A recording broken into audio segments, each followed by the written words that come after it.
For this video, I'd like to talk about dividing decimals. And you can see this example problem. We have 9.3 divided by 3. So like I did with the multiplying decimals video, I'm going to show you the general process for how to solve these. And then at the end, I'll explain why that process works. So what you're going to do is use normal long division for these. So let me just make a little room here. And we're going to put the thing you're dividing by, that always goes in the outside, and the thing on the inside is whatever you're dividing into. So in this case, 9.3.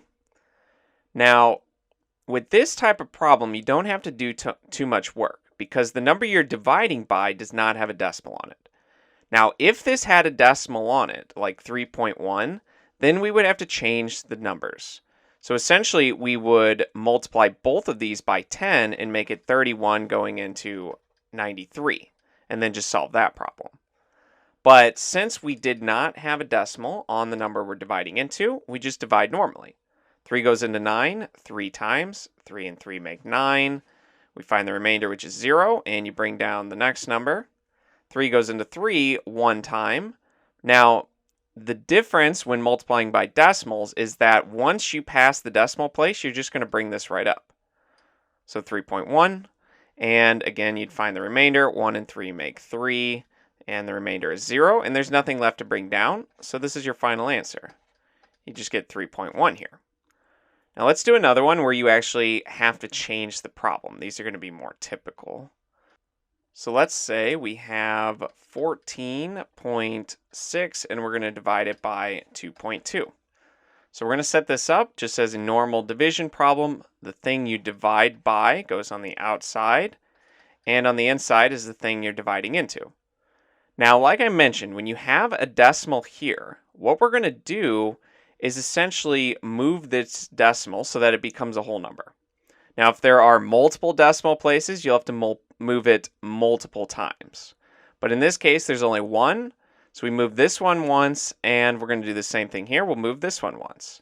So we change our problem to 22 going into 146. And now we don't have a decimal here.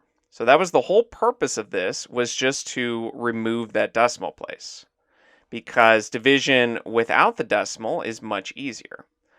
So 22 going into 146. Well, this one probably is going to end up with a fraction here. So I'm going to put a zero or decimal point and then a bunch of zeros just so that we can accommodate that fraction.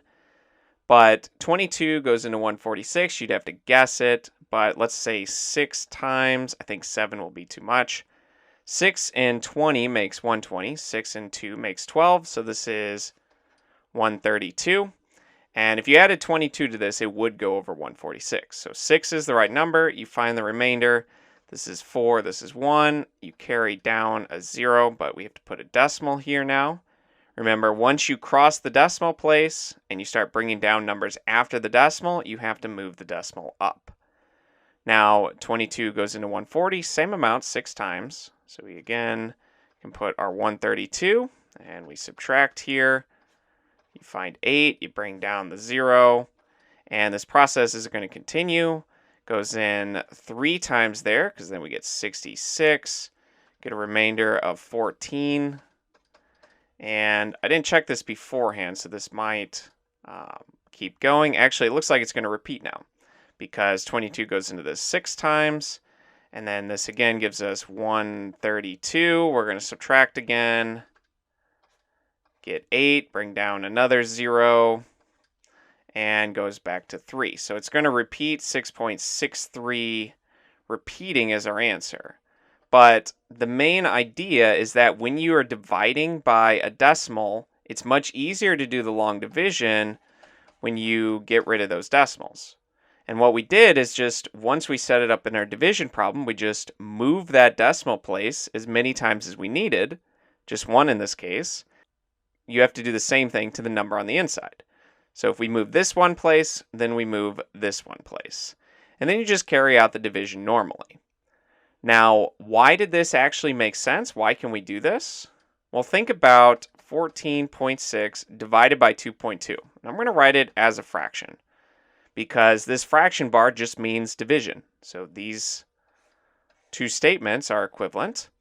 Now, if we multiply the top and the bottom of this fraction by 10, so multiplying top and bottom by 10, essentially just multiplying by 1, because 10 divided by 10 is 1. So we're not changing the number. But by multiplying the top by 10, you move the decimal over, and this just becomes 146. Likewise, in the bottom, instead of 2.2, you now have 2.2 times 10, which is 22. So we transform the problem to one with just whole numbers, and then from there, you can actually carry out the division.